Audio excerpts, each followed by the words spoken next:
Students, कैसे हैं सभी। देखिए, हमने जो पिछला जो हमारा लेक्चर था उसके अंदर हमने क्या पढ़ा था, फिजिकल क्वांटिटी के बारे में पढ़ा था। आज जो हम उसी को कंटिन्यू कर रहे हैं। देखिए, सबसे पहले मैंने बताया था बेटा फिजिकल क्वांटिटी क्या होती है। यानी फिजिकल क्वांटिटी ऐसी क्वांटिटीज होती हैं जिनको हम क्या कर सकते हैं, जो क्या कर सकता है, जो फिजिक्स के जो भी लॉज होते हैं उन क्वांटिटी को यूज करके आप उसको लागू क्या कर सकते हैं, डिस्क्राइब कर सकते हैं। और साथ में आप क्या बताएंगे कि क्या कर सकते हैं, उस क्वांटिटी को आप मेजरमेंट कर सकते हैं। तो यानी वो क्वांटिटी क्या कहलाएगी आपके पास में, एक फिजिकल क्वांटिटी कहलाएगी। तो फिजिकल क्वांटिटी हम क्या कहेंगे भाई, फिजिकल क्वांटिटी क्या होती है, एक ऐसी क्वांटिटी जिसको हम क्या कर सकते हैं, फिजिक्स के टर्म में उसको मेजरमेंट कर सकते हैं और साथ में उस फिजिकल क्वांटिटी को यूज करके आप फिजिक्स के जो भी लॉज हैं उनको क्या कर सकते हैं, डिस्क्राइब कर सकते हैं। ठीक है, तो यानी आप क्या बताएंगे, physical quantity is a quantity which can describe the law of physics and can be used measurement. यानी कि उस क्वांटिटी को आप क्या कर सकते हैं, मेजर भी कर सकते हैं। तो यानी वो क्वांटिटी जो है आपके पास में बच्चों क्या कहलाएगी, एक फिजिकल क्वांटिटी। फिजिकल क्वांटिटी को मैं किससे रिप्रेजेंट कर रही हूँ, क्यू से रिप्रेजेंट कर रही हूँ। ठीक है, मैंने इसके लिए बताया था भाई कोई भी क्वांटिटी होती है उसको हम कैसे रिप्रेजेंट करते हैं, एन। एन क्या है यहाँ पे, न्यूमेरिकल वैल्यू, और यू क्या है उसकी यूनिट। क्या है बच्चों, एन न्यूमेरिकल वैल्यू, यू क्या है बच्चों इसकी यूनिट है। ठीक है, अब देखो मान लो मेरे पास में एक बॉडी है, उस बॉडी का जो मास है वो कितना है, मास है कितना है भाई 5 kg। तो ये 5 जो है ये क्या है, न्यूमेरिकल वैल्यू, और ये जो केजी है ये केजी जो है क्या है, उसकी यूनिट है। ठीक है, तो यानी हम क्या बताएंगे कि आपके पास में जो फिजिकल क्वांटिटी है वो क्या है, यहाँ मास। तो हम किसी भी फिजिकल क्वांटिटी को किसी रिप्रेजेंट करते हैं, एम से रिप्रेजेंट करते हैं। जैसे मास को मैंने एम से रिप्रेजेंट किया, ये क्या है, ये एन इसकी न्यूमेरिकल वैल्यू और केजी क्या है उसकी यूनिट। अब मैंने ये भी बताया था, मान लो इसी क्वांटिटी, मान लो मेरे पास मास है, मैंने क्या किया है, दूसरी बॉडी को मेजरमेंट किया। मास जो है मेरे पास कितना है, उसका जो है 5000 ग्राम। अब क्या है, ये भी मास को मेजरमेंट कर रहा है, ये भी क्या कर रहा है, मास को मेजरमेंट। ये क्या है यहाँ पे केजी में, ये किस में है, ग्राम में। तो ये क्या है, एक स्मॉलर यूनिट, और ये क्या है, एक लार्जर यूनिट। तो हम क्या कर सकते हैं, देखो क्वांटिटी हमारी क्या है, मास। हमने क्या लिखा, एक यूनिट में उसको केजी लिखा, दूसरी यूनिट में मैंने इसको क्या लिखा, 5000। लेकिन है क्या, दोनों सेम यूनिट। ये भी मास की वैल्यू दे रहा है, ये भी किसकी वैल्यू दे रहा है, मास की वैल्यू दे रहा है। तो हम क्या बताएंगे कि देखो आपके पास में जब भी क्या रहती है, सेम क्वांटिटी को अलग अलग सिस्टम ऑफ यूनिट्स के अंदर मेजरमेंट किया जा रहा है। एक सिस्टम में यानी फर्स्ट सिस्टम में हमने इस क्वांटिटी को मेजरमेंट किया है कैसे, N1 U1 से, और सेकंड सिस्टम में मैंने उसी क्वांटिटी को N2 U2 से रिप्रेजेंट किया। जैसे एग्जांपल मैं बात कर रही हूँ कि मेरे पास एक बॉडी है, उस बॉडी का मास जो है, एक सिस्टम में मैंने उसका मास मेजरमेंट किया 5 kg, और दूसरे सिस्टम में मैंने क्या किया, उसका 5000। तो ये क्या है, एक स्मॉलर यूनिट है, ये क्या है, एक बड़ी यूनिट है। तो यानी क्या कह रहा है, यहाँ देखो आप इनमें कंपेरिजन देखो, ये आपकी बड़ी यूनिट थी तो न्यूमेरिकल वैल्यू कैसी है, इसकी स्मॉलर है। ये आपके पास में एक छोटी यूनिट है तो इसकी न्यूमेरिकल वैल्यू यानी कैसी आ रही है, लार्जर वैल्यू आ रही है। तो यानी हम क्या यहाँ से कंक्लूजन निकालते हैं कि आपके पास में कोई भी फिजिकल क्वांटिटी जो होती है, यानी ये क्वांटिटी रिमेन्स क्या रहेगी, सेम रहेगी। हम इसको क्या लिख सकते हैं, N1 U1 बराबर में N2 U2। भाई ये क्या है आपके पास में, फिजिकल फॉर्मूला तो वही, क्वांटिटी तो वही है, मास को आप अलग अलग सिस्टम में मेजरमेंट कर रहे हैं। तो हम इसको क्या लिख सकते हैं कि Q जो आएगा वो किसके इक्वल है, N1 U1 is equal to N2 U2 के इक्वल। अब देखिए यहाँ से अगर मैं न्यूमेरिकल्स वैल्यू किस तरह से लिखूं, U2 बाई U1। अब आप इससे क्या कंक्लूजन कि न्यूमेरिकल वैल्यू जो है वो यूनिट्स के इनवर्सली प्रोपोर्शनल है। यानी किसी भी क्वांटिटी की जितनी बड़ी यूनिट होगी, न्यूमेरिकल वैल्यू क्या होगी, उसकी उतनी स्मॉलर होगी। अगर आपके पास यूनिट स्मॉलर है तो न्यूमेरिकल वैल्यू क्या होगी, इसकी ज्यादा होगी। तो यहाँ से हमने क्या कंक्लूजन निकाला, देखो ये कैसी यूनिट थी, एक लार्जर यूनिट थी। ये हमारे पास में कैसी है, एक स्मॉलर यूनिट है। स्मॉलर यूनिट है तो यहाँ पे हमने क्या देखा कि आपके पास में ये क्या है, स्मॉलर, लार्जर वैल्यू न्यूमेरिकल। यहाँ जो बड़ी यूनिट थी तो इसकी न्यूमेरिकल वैल्यू कैसी आ रही है, स्मॉलर। तो यानी हम कंक्लूजन निकालते हैं, अगर किसी भी क्वांटिटी के पास जितनी बड़ी यूनिट होगी न्यूमेरिकल वैल्यू उसकी उतनी ही छोटी मिलेगी। लेकिन अगर किसी भी क्वांटिटी के पास में जितनी जो है स्मॉलर यूनिट होगी उसकी न्यूमेरिकल वैल्यू क्या मिलेगी, आपको उतनी ही बड़ी मिलेगी। ठीक है, तो यहाँ से हमने ये एन जो है इसको हमने क्या बताया, इनवर्सली प्रोपोर्शनल टू यू के इक्वल है ये हमारे पास में। अब देखिए इतना हमने उस दिन पढ़ लिया था। अब मैंने बताया था यहाँ से जो है फिजिकल क्वांटिटी कितनी टाइप्स की होती हैं, 2 टाइप्स की बताई थी। कौन कौन सी, मान लो फिजिकल क्वांटिटी 2 टाइप्स की बताई थी। एक मैंने बताई थी फंडामेंटल क्वांटिटी,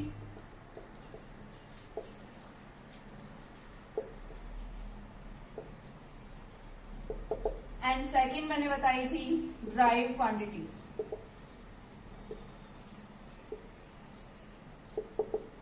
फंडामेंटल क्वांटिटी कौन सी क्वांटिटी होती है? ऐसी क्वांटिटीज जो क्या कर सकती है, यानी किसी अदर क्वांटिटी के ऊपर डिपेंड नहीं करती, इनकी अपनी खुद की क्या होती है क्वांटिटी, यानी जो क्या किया गया है, इनको इंटरनेशनल सिस्टम जो है आपके पास में सन 1960 के अंदर जो है क्या थी, इंटरनेशनल जो है एक कॉन्फ्रेंस हुई थी, और उस कॉन्फ्रेंस के अंदर यहाँ पे क्या किया गया था कि सभी कंट्री मिलकर के क्या बताए थे भाई, अलग अलग जो है आपके पास में 7 जो है फंडामेंटल क्वांटिटी, जब इनको मेजरमेंट करेंगे तो इन क्वांटिटी को हमेशा उन्हीं जो है यूनिट्स के अंदर मेजरमेंट करेंगे। तो वो 7 आपके पास, यानी इनकी ये क्या करती है, किसी अदर क्वांटिटी के ऊपर इंडिपेंडेंट रहती है। तो ये क्या बताएंगे, independent on other units. Other quantity की बात कर रहे हैं हम, तो ये अदर क्वांटिटी के ऊपर इंडिपेंडेंट रहती है। बट ये क्या करती हैं, ड्राइव फ्रॉम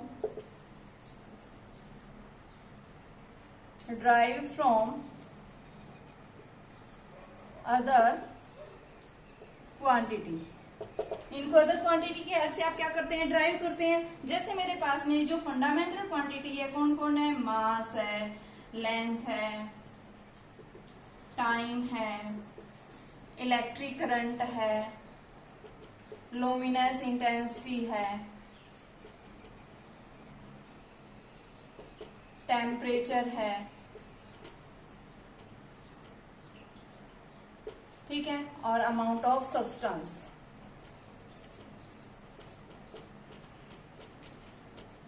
यानी कितनी होगी हमारे पास, 1 2 3 4 5 6 एंड 7, यानी ये 7 जो है हमारे पास में क्या है, फंडामेंटल क्वांटिटीज हैं, जो क्या करती है, किसी दूसरी क्वांटिटी के ऊपर रिमेज हमेशा क्या रहती है, इंडिपेंडेंट रहती है। तो यानी इन क्वांटिटीज की यूनिट जो है, यानी कि इनका मेजरमेंट, इनका मास को हम कैपिटल एम से, लेंथ को हम एल से, टाइम को टी से, इलेक्ट्रिक करंट को ए से, इनकी यूनिट होती है एम्पियर होती है, ए से लुमिनस इंटेंसिटी को कैंडेला, कैंडेला को सी डी से रिप्रेजेंट करेंगे, टेम्परेचर की यूनिट केल्विन के से, अमाउंट ऑफ सब्सटेंस क्या होती है, मोल्स होती है, तो इसको हम MOL से लेंगे। तो ये क्या है, इनकी यूनिट होती है।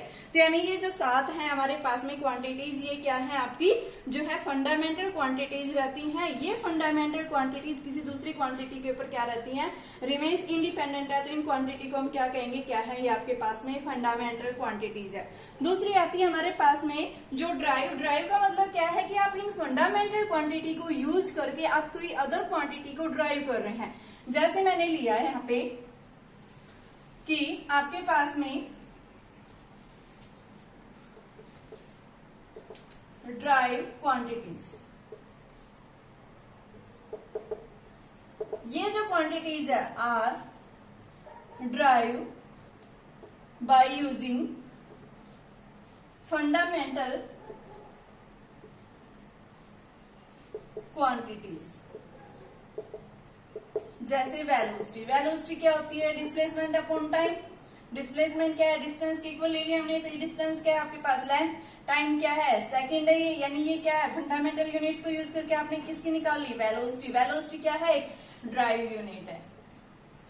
ऐसे ही फोर्स क्या होता है, मास इंटू एक्सेलरेशन। तो एक्सेलरेशन ये तो एम क्या है, फंडामेंटल। एक्सेलरेशन कैसे निकालेंगे, एक्सेलरेशन होता है rate of change of velocity क्या होता है, डिस्प्लेसमेंट अपॉन में time into time.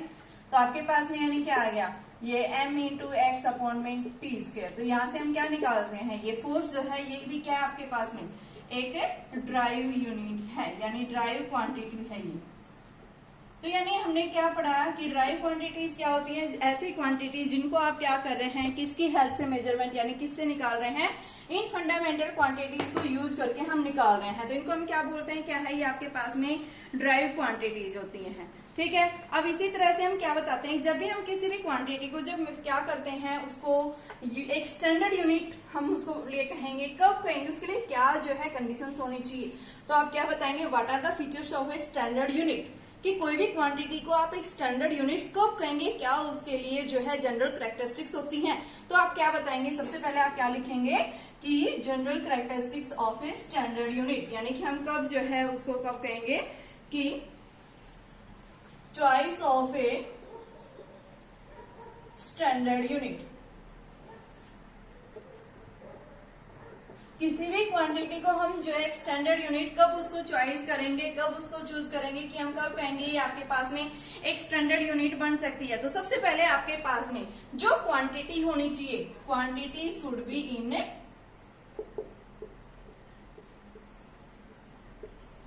Stable size, यानी उसका जो साइज होना चाहिए वो कैसा होना चाहिए बच्चों, स्टेबल होना चाहिए। ठीक है। सेकंड हम क्या बताएंगे, वो जो है इजीली जो है क्या है आपके पास में उसको हम रिप्रोड्यूसिबल कर सकते हैं, यानी कि उसको जो है उस यूनिट को यूज करके, यानी वो यूनिट जो है आप उसको इजीली जो है अवेलेबल कर सकते हैं। ठीक है।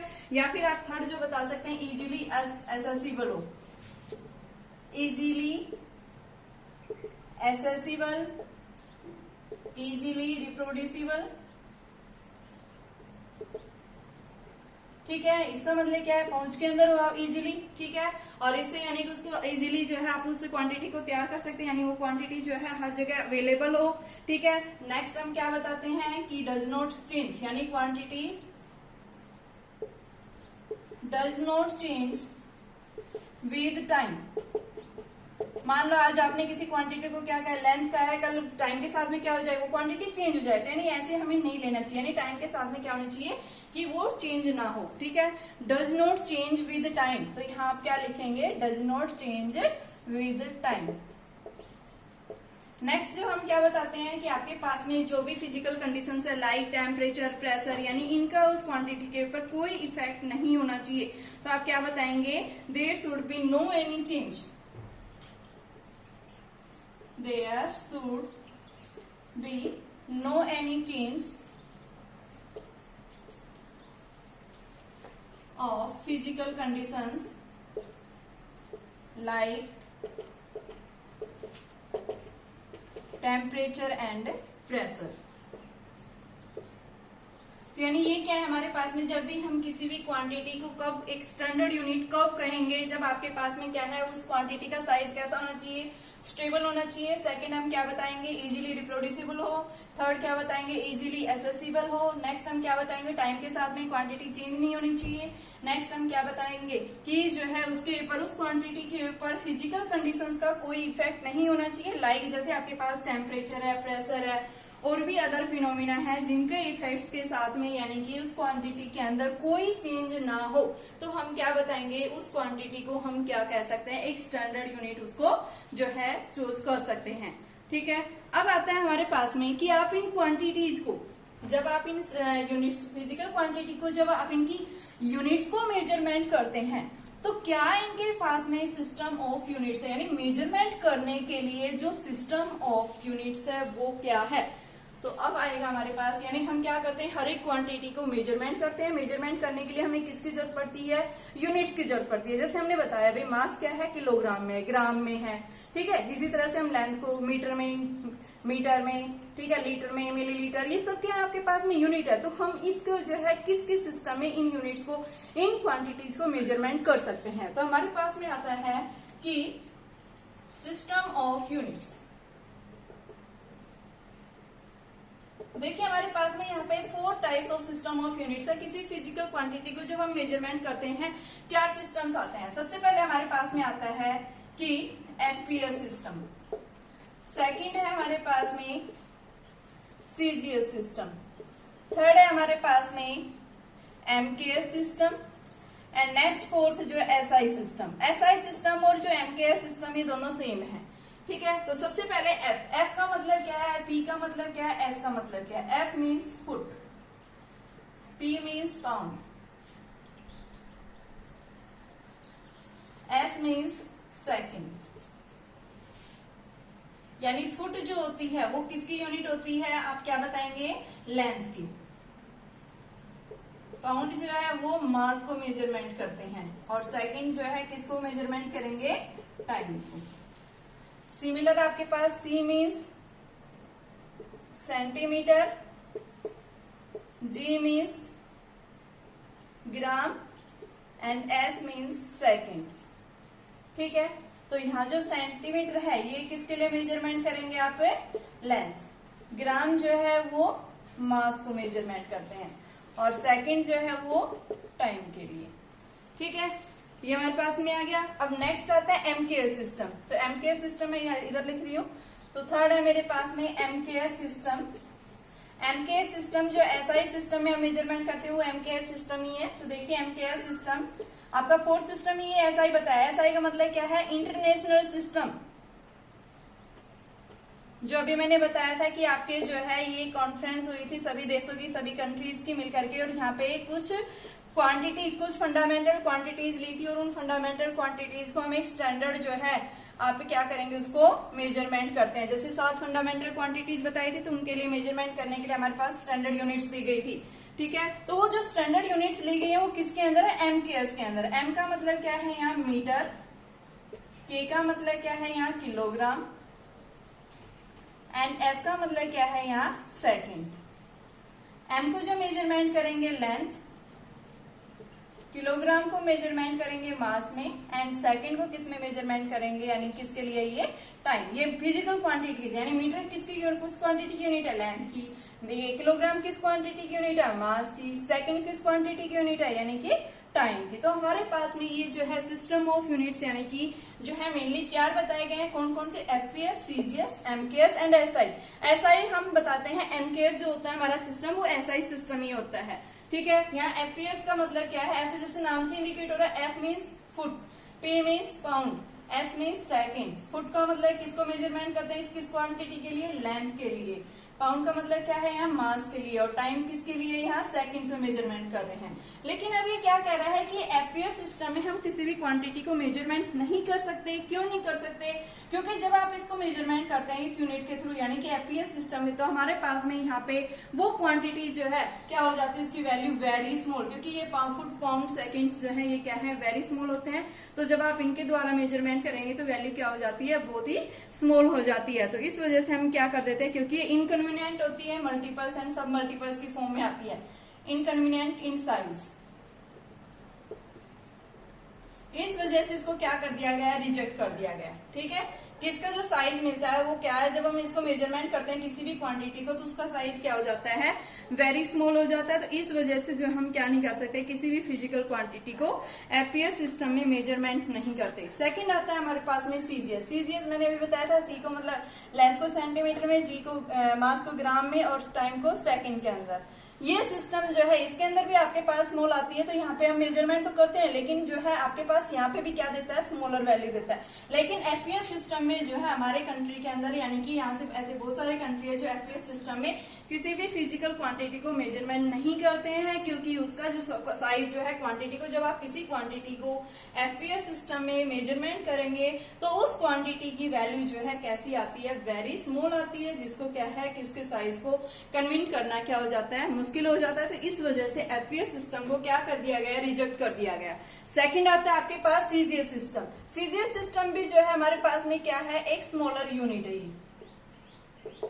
कि आपके पास लेंथ किस में आ रही है, सेंटीमीटर में, मास किस में आ रहा है, ग्राम में, और टाइम किस में आ रहा है, सेकंड में। तो आपके पास में यहाँ पे ये जो वैल्यू देगा सीजीएस सिस्टम जो है, किसी भी फिजिकल क्वांटिटी को आप जब मेजरमेंट करेंगे तो उसकी वैल्यू जो है इस सिस्टम के अंदर भी क्या आती है, स्मॉल आती है। लेकिन हम क्या कर सकते हैं यहाँ पे कि एक स्मॉलर यूनिट के लिए जो हम इस सिस्टम में क्वांटिटी को मेजरमेंट कर सकते हैं। थर्ड आता है आपका एमकेएस। जो क्या है, एमकेएस हमारा एसआई सिस्टम, एक स्टैंडर्ड यूनिट को, यानी किसी भी क्वांटिटी को मेजरमेंट करने के लिए उसकी स्टैंडर्ड वैल्यू देने के लिए हम कौन सा सिस्टम लेते हैं, एमकेएस। ये सिस्टम हमें क्या देता है, जो है कन्वेंट साइज के अंदर किसी फिजिकल क्वांटिटी की यूनिट को मेजरमेंट करता है। तो हम सबसे ज्यादा इसी क्वांटिटी का जो है यूज करते हैं किसी भी फिजिकल क्वांटिटी को मेजरमेंट करने के लिए। कौन सी सिस्टम है, MKS system. M means metre, K means kilogram, time means, ये एस मीन्स सेकंड। ठीक है, तो यहाँ पे हम इस तरह से इनको मेजरमेंट करेंगे। अब देखिए यहाँ पे जो एफपीएस सिस्टम है इसको क्या कहा जाता है, ब्रिटिश सिस्टम। British system. ये जो है सीजीएस फ्रेंच सिस्टम, और आपके पास जो एमकेएस सिस्टम है ये फ्रांस सिस्टम। यानी यहाँ पे इन क्वांटिटीज की यूनिट को देखा बताया गया था इन्होंने, तो इसलिए इनका क्या नाम दे दिया, France system, French system and British system. अभी आता है हमारे पास में फंडामेंटल यूनिट्स। तो मैंने यहाँ बताई थी, कल भी मैंने रिपीट किया था, 7 फंडामेंटल्स यूनिट होती हैं और 2 हमारे पास सप्लीमेंट्री होती है, 2 सप्लीमेंट्री यूनिट्स हैं। तो ये 7 कौन कौन से अभी मैंने बताया था, मास, लेंथ,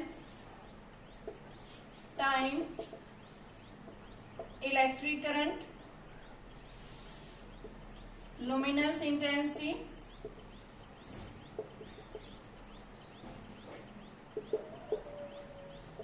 टेम्परेचर,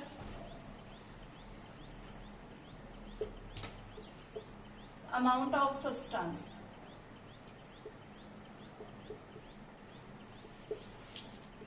देखिए मास का मतलब क्या है, किसी भी क्वांटिटी में यानी किसी भी बॉडी के अंदर कितनी क्वांटिटी कंटेन है, ठीक है, तो उसको हम क्या बोलते हैं, मास है वो। मास की यूनिट जो है क्या होती है, किलोग्राम, और किलोग्राम को हम केजी से रिप्रेजेंट करते हैं, ठीक है। तो मास क्या होता है, किसी भी क्वांटिटी के अंदर कितना जो है यानी कि मैटर कंटेंट है, तो उसको हम क्या बोलते हैं, क्या है वो आपके पास में यानी कि मास है। तो मास यानी हम क्या बताते हैं, मास का मतलब क्या होता है आपके पास में कि किसी भी क्वांटिटी ने कितना मैटर कंटेंट किया है, उसको हम क्या कहेंगे, क्या है वो मास है। मास की यूनिट जो है साइज सिस्टम में जो है क्या है, किलोग्राम। किलोग्राम को हम केजी से, लेंथ यानी 2 पॉइंट्स के बीच की जो डिस्टेंस कवर की गई है वो क्या कहलाती है, लेंथ कहलाती है। लेंथ को हम मीटर में लेते हैं और मीटर की यूनिट जो है एम से इसको डिनोट करते हैं, ठीक है। थर्ड टाइम, सेकंड टाइम यानी जब एक पॉइंट से दूसरे पॉइंट तक पहुंचे कितना टाइम उसने लिया है, तो यहाँ से ये टाइम के लिए हम second. Electric current, electric current का मतलब जो चार्जेस क्या कर रहे हैं, फ्लो कर रहे हैं from one end to other end, यानी कि जब भी क्या बता रहा है, rate of flow of charge is known as electric current, ठीक है। तो यहाँ पे इसकी यूनिट क्या होती है, एम्पियर होती है, और एम्पियर को हम किससे डिनोट करते हैं, ए से डिनोट करते हैं। लुमिनस इंटेंसिटी का मतलब क्या है कि मान लो आपके पास में आपके रूम में एक विंडो लगी हुई है, तो उस विंडो के अंदर बाहर से जो है कितनी हवा एंटर कर रही है, कितनी रोशनी एंटर कर रही है रूम के अंदर, तो यानी वो क्या बता रहा है, energy crossing per unit area per unit time जो है वो क्या बताता है, इंटेंसिटी, ठीक है। इंटेंसिटी की जो यूनिट होती है वो क्या होती है, कैंडेला, और कैंडेला को हम सीडी से रिप्रेजेंटेशन करते हैं। नेक्स्ट टेम्परेचर, टेम्परेचर हमें क्या बताता है, किसी बॉडी की हॉटनेस और कोल्डनेस को मेजरमेंट करके बताता है। तो टेम्परेचर की यूनिट जो होती है केल्विन होती है, स्टैंडर्ड यूनिट। आप डिग्री सेल्सियस भी लेते हैं, लेकिन डिग्री सेल्सियस हमारी एक फंडामेंटल यूनिट नहीं है। हम क्या ले रहे हैं यहाँ पे, फंडामेंटल यूनिट ले रहे हैं। केल्विन को हम किससे रिप्रेजेंट करेंगे, के से। नेक्स्ट आता है अमाउंट ऑफ सब्सटेंस, कि किसी भी सब्सटेंस के अंदर कितने नंबर ऑफ मॉलिक्यूल्स प्रेजेंट है। तो नंबर ऑफ मॉलिक्यूल्स प्रेजेंट है तो उसकी यूनिट्स क्या होगी, मोल्स, और मोल्स को यहाँ पे हम किससे रिप्रेजेंट करेंगे, MOL से। तो हमारे पास में क्या है, ये 7 फंडामेंटल यूनिट्स होती हैं। और दो मैंने क्या बताई थी यहाँ पे आपके पास में सप्लीमेंट्री यूनिट्स, कौन कौन सी, एक मैंने बताया था प्लेन एंगल, दूसरा मैंने बताया था सॉलिड एंगल। प्लेन एंगल देखो क्या होता है आपके पास में, मान लो प्लेन एंगल की बात कर रहे हैं हम यहाँ पे।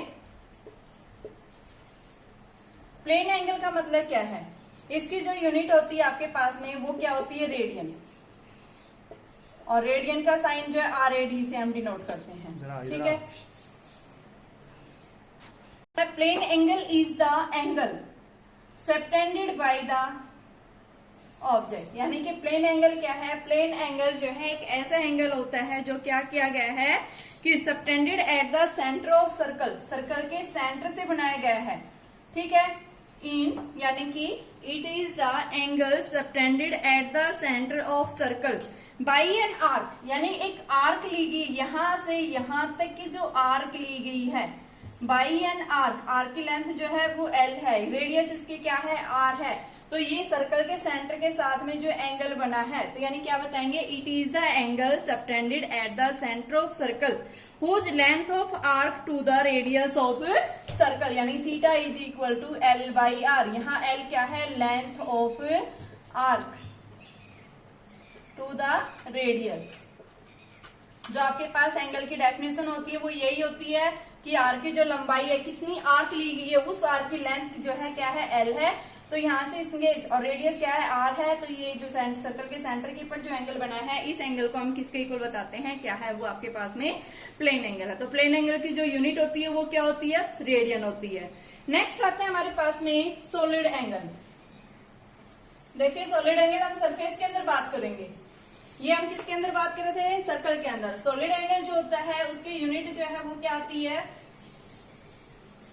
स्टेरेडियन। स्टेरेडियन इसकी यूनिट होती है, SR इसका सिंबल करते हैं। तो क्या कह रहा है, स्टेरेडियन क्या होता है? It is the angle subtended at the centre of sphere. एक स्फीयर के सेंटर के साथ में एक एंगल सबटेंड किया गया है। अब ये क्या कह रहा है कि एंगल बनाया गया है कहाँ पे, eight the centre of A sphere by the surface of sphere, यानी इस स्फीयर के सरफेस के द्वारा। तो यहां से यहां तक का जो सरफेस होगा ये क्या है, एरिया। ठीक है, तो यानी क्या कह रहा है कि जो ये एरिया है, it is the angle subtended at the, इसको डी ओमेगा से रिप्रेजेंटेशन करते हैं। तो क्या कह रहा है, मान लो एक स्मॉल एंगल ये है, टोटल एंगल क्या था इसका, ए था। तो इस स्फीयर के अंदर जो है एक स्मॉल एरिया कट किया गया है, और वो एरिया जो कट किया गया है वो किसके इक्वल है, आर स्क्वायर के इक्वल है। आर स्क्वायर, आर क्या है यहाँ पे, रेडियस ऑफ द स्फीयर। तो ये क्या बताएंगे कि solid angle is the angle subtended at the sphere whose area, यानी कि whose area is cut out from the sphere is equal to the square of the radius of sphere। तो ये d upon में r square. तो आपके पास में ये क्या होता है, सॉलिड एंगल। ठीक है, तो ये जो एंगल यानी कि ये जो एरिया कट किया गया है, इस एरिया की वैल्यू जो है यानी ये डी है, ये क्या हो जाए, किसके इक्वल हो जाए, square of the radius of the sphere के इक्वल हो जाए। तो आपके पास में यहाँ जो एंगल बनेगा, इस एंगल को हम क्या कहेंगे, क्या है वो, सॉलिड एंगल के इक्वल है। और इसकी जो यूनिट आती है वो किस में आती है, स्टेरेडियन में आती है। ठीक है, स्टेरेडियन। तो क्या यूनिट होगी इसकी, स्टेरेडियन। ठीक है, मान लो आपके पास क्या कहे कि भाई जो एरिया यहाँ से कट किया गया है उसका एरिया जो है किसके इक्वल है, 4 पाई आर स्क्वायर के इक्वल है। तो बताइए यहाँ पे सॉलिड एंगल क्या होगा। तो आपके पास में उस केस में क्या बता देंगे, आर स्क्वायर से आर स्क्वायर कैंसिल, यानी क्या आ जाएगा, 4 पाई के इक्वल हो गया ये। ठीक है, तो आपके पास में वैल्यू आ जाती है। ठीक है, देखिए अभी एडवांटेजेस क्या है एसआई यूनिट्स। तो जब आप एसआई यूनिट्स को मेजरमेंट करते हैं क्या इसकी एडवांटेजेस होती हैं। सबसे पहले क्या बताया, कोहेरेंट सिस्टम ऑफ यूनिट्स है ये, कोहेरेंट सिस्टम ऑफ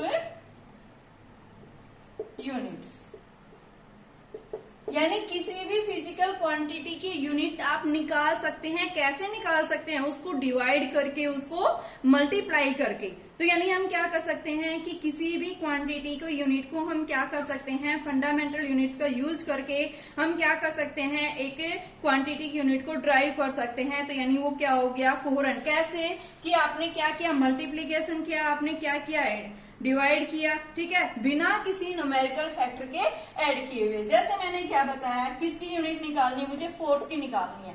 तो फोर्स क्या है, एक ड्राइव यूनिट है। तो क्या ऐसे लिखेंगे, मास इंटू एक्सेलरेशन। ए भी क्या है यहाँ पे, ड्राइव यूनिट है। मास क्या है यहाँ पे, फंडामेंटल। तो हम कैसे निकालेंगे भाई, हमने क्या किया, मास को यानी फोर्स की निकालने के लिए हमने एक्सेलरेशन से मल्टीप्लाई कर दिया इसको। तो मैंने क्या किया, एम इंटू में ए। एक्सेलरेशन को मैं कैसे लिखूंगी, वेलोसिटी अपॉन टाइम, और वेलोसिटी को हम क्या लिखते हैं, डिस्प्लेसमेंट अपॉन में टाइम। तो क्या आ गया, मीटर। आपके पास मास जो है क्या होती है, मास की यूनिट किलोग्राम। डिस्टेंस है ये, डिस्टेंस की मीटर। और नीचे क्या है ये, सेकंड स्क्वायर। तो हमने इसकी यूनिट क्या निकाल दी, kilogram metre second inverse square. यानी ये क्या है, फोर्स की यूनिट। तो ये कैसी यूनिट है आपके पास में, एक ड्राइव यूनिट है। आपने इस फोर्स की यूनिट को ड्राइव कर दिया। कैसे ड्राइव किया, आपने मल्टीप्लाई भी किया, आपने डिवाइड भी किया है, बिना किसी न्यूमेरिकल वैल्यू को इसमें जो है न्यूमेरिकल फैक्टर को ऐड किया। ना तो आपने कहीं न्यूमेरिकल वैल्यू कहीं ऐड नहीं किया, आपने क्या किया, सिर्फ फंडामेंटल क्वांटिटी को इसमें क्या किया, या तो मल्टीप्लीकेशन हो रहा है या फिर उसका डिवीजन हो रहा है। तो इस वजह से इसको क्या कहा जाता है, coherent system of units. Coherent system of units का मतलब क्या है कि आप क्या कर सकते हैं कि इस किसी भी फंडामेंटल यूनिट्स को यूज करके आप किसी अदर क्वांटिटी के यूनिट को ड्राइव कर सकते हैं। कैसे ड्राइव कर सकते हैं, या तो उसको मल्टीप्लाई करके या फिर उसको डिवाइड करके। ठीक है, इस वजह से ये क्या कहलाता है, आपका कोहेरेंट सिस्टम ऑफ यूनिट्स कहलाता है। अभी नेक्स्ट आता है हमारे पास में रेशनल सिस्टम। तो देखो बेटा, रेशनल सिस्टम क्या है, रेशनल सिस्टम ऑफ यूनिट्स। जैसे मैंने लिखा एनर्जी, एनर्जी की भाई यूनिट क्या होती है, जूल। तो आपके पास किसी भी टाइप की एनर्जी आ जाओ, काइनेटिक एनर्जी आ जाओ, पोटेंशियल एनर्जी आ जाओ, हीट एनर्जी आ जाए, किसी भी टाइप की एनर्जी आ जाए, तो एनर्जी की यूनिट क्या रहेगी, वही सेम रहेगी, जूल। और तो कुछ चेंज नहीं हो रहा, तो यानी क्या है, ये रेशनल सिस्टम है ये, ठीक है। तो यानी क्या बताएंगे कि एनर्जी जो है वो किसी भी वेरियस टाइप ऑफ एनर्जी होती है, लेकिन वहां पे उस एनर्जी की जो यूनिट होती है वो रिमेन्स क्या रहती है, सेम रहती है, ठीक है। तो यानी हम क्या बताएंगे कि ये क्या है, आपके पास में एक रेशनल सिस्टम है, ठीक है। नेक्स्ट हम जो बताते हैं कि यहाँ पे ये क्या है, एक एब्सोल्यूट यूनिट होती है। एसआई यूनिट जो होती है एब्सोल्यूट यूनिट है। एब्सोल्यूट यूनिट का मतलब क्या है, there is no any effect on the gravitational force. Gravitational force या ग्रेविटी इनका इसके ऊपर कोई इफेक्ट नहीं पड़ता, तो ये क्या है, एक एब्सोल्यूट यूनिट हो गई है। नेक्स्ट हम बताते हैं मीट्रिक सिस्टम भी है ये। मीट्रिक सिस्टम का मतलब क्या है, मीट्रिक सिस्टम कि किसी भी क्वांटिटी की यूनिट को आप क्या कर सकते हैं, मल्टीपल्स और सब मल्टीपल्स की फॉर्म में भी आप रिप्रेजेंट कर सकते हैं। जैसे मैंने बताया एक बॉडी का मास जो है वो कितना है, 10 की पावर 3 kg, तो ये 10 की पावर 3 यानी क्या आ गया, ये पावर्स की फॉर्म में आ गया। तो यानी हम क्या बता रहे हैं, ये मल्टीपल्स एंड सब मल्टीपल्स की फॉर्म में भी क्या हो सकती है, ये यूनिट्स हम रिप्रेजेंट कर सकते हैं, ठीक है। तो इस वजह से हम क्या बताते हैं कि ये आपके क्या है, एसआई यूनिट्स के एडवांटेजेस हैं। देखिए बच्चों, अभी तक जो हमने पढ़ा है वो हमने क्या पढ़ा है, सिस्टम ऑफ यूनिट्स के बारे में पढ़ा है। अभी जो हम आगे पढ़ने जा रहे हैं उसके अंदर हम क्या पढ़ेंगे, किसी भी क्वांटिटी की यानी कि लार्ज डिस्टेंस को मेजरमेंट करने के लिए या फिर स्मॉल डिस्टेंस को आप कैसे मेजरमेंट करेंगे, ठीक है। स्मॉल मास है, स्मॉल लेंथ है, ठीक है, तो उसके लिए हम कैसे मेजरमेंट करेंगे। तो हमारे पास में क्या है, यहाँ पे लार्ज डिस्टेंस को मेजरमेंट करने के लिए हमारे पास में यहाँ कुछ जो है स्टैंडर्ड्स यूनिट्स दी गई हैं, ठीक है, जो हम यहाँ कंसीडर करेंगे। जैसे लार्ज यूनिट आपके पास में आती है, जैसे आपके अर्थ के सेंटर से सन के सेंटर के बीच की डिस्टेंस आप कैसे डिटरमाइन करोगे, ठीक है। आपके पास लाइट ईयर कैसे मेजरमेंट करते हैं। तो यानी ये क्या है, आपके पास में लार्ज क्या है, ये लेंथ को मेजरमेंट करने के लिए। तो यहाँ पे हम क्या पढ़ेंगे, सबसे पहले कि मैक्रो जम्प के बेस पे यानी कि आप कैसी क्वांटिटी को मेजरमेंट करेंगे। तो यहाँ पे आप क्या बताएंगे कि सबसे पहले हमारे पास में वेरी लार्ज डिस्टेंस को मेजरमेंट करने के लिए, ठीक है, measurement for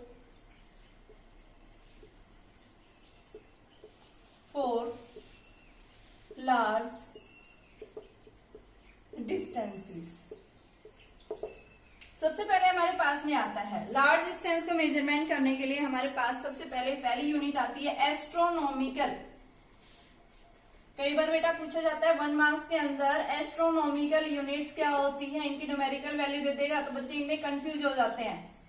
astronomical unit,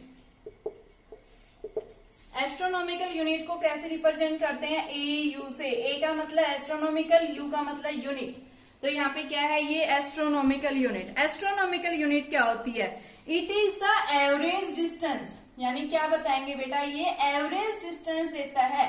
it is the average distance from centre of earth to centre of sun, कि अर्थ के सेंटर से और सन के सेंटर के बीच की जो डिस्टेंस होगी उस डिस्टेंस को हम क्या बोलते हैं, क्या है ये हमारे पास में एस्ट्रोनॉमिकल यूनिट। और ये एस्ट्रोनॉमिकल यूनिट, 1 एस्ट्रोनॉमिकल यूनिट क्या होती है, 1.496 इंटू 10⁻11 मीटर। और इसको अप्रोक्सीमेट हम क्या लिख सकते हैं, 1.5 इंटू 10⁻11 मीटर। तो ये क्या है, हमारे पास में एक लार्ज यूनिट है, ये 10 की पावर 11 मीटर तक ये डिस्टेंस को मेजरमेंट कर रहा है। यानी क्या बताएंगे, क्या है, ये एक लार्ज यूनिट है। तो सबसे पहले आप क्या बताएंगे, प्रैक्टिकल यूनिट्स क्या होती हैं, यानी कि जो हम क्या कर सकते हैं, वेरी लार्ज डिस्टेंस है उनको हम कैसे मेजरमेंट करेंगे, जो आप प्रैक्टिकली यानी करके देख सकते हैं। तो यानी कितनी लार्ज डिस्टेंस को हम कैसे देखेंगे। तो ये क्या कह रहा है आपके पास में कि अर्थ के सेंटर से और सन के सेंटर के बीच की जो डिस्टेंस अगर उसका एवरेज ले लें तो ये हमें क्या देगा, it is the average distance from the centre of earth to the centre of sun. तो ये क्या कहलाता है आपका एस्ट्रोनॉमिकल यूनिट। और एस्ट्रोनॉमिकल यूनिट जो है ये किसके इक्वल, 1.496 इंटू 10⁻11 मीटर के इक्वल है ये। देखिए सेकंड है लाइट ईयर। लाइट ईयर क्या है, लाइट ईयर को हम LY से डिनोट करते हैं।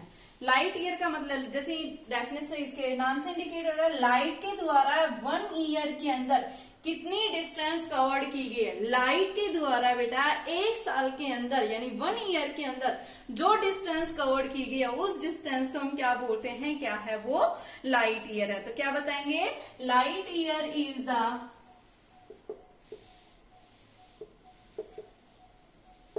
Distance travel by light in 1 year is called light year।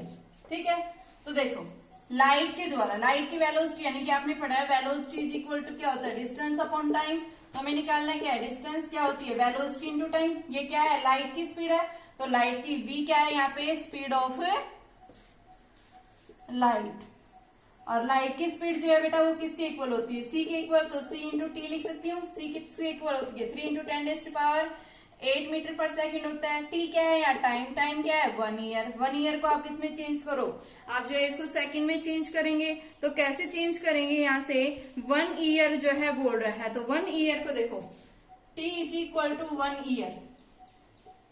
तो एक साल में कितने दिन होते हैं, 365। एक दिन में कितने घंटे होते हैं, 24। और एक घंटे में कितनी मिनट्स होती हैं, 60 मिनट्स। और एक मिनट में कितनी सेकंड, 60 सेकंड्स। तो आपके पास ये क्या आ जाएगा, टाइम आ जाएगा। ठीक है, इस टाइम को हम यहाँ उठा के पुट कर देंगे। तो x is equal to, x जो है हमारी क्या है, लाइट ईयर। तो ये क्या आ गया, 3 इंटू 10⁸ इंटू में 365 इंटू 24 इंटू में 60 इंटू 60। जब आप इसका मल्टीप्लाई करते हैं तो ये हमारे पास में कितनी वैल्यू आती है, 9.46 इंटू 10⁻15 मीटर। तो ये क्या है, आपकी लाइट ईयर है। तो इस रिजल्ट को याद रखना है, आपके पास लाइट ईयर कितनी होती है, 9.46 इंटू 10⁻15 मीटर के इक्वल होती है।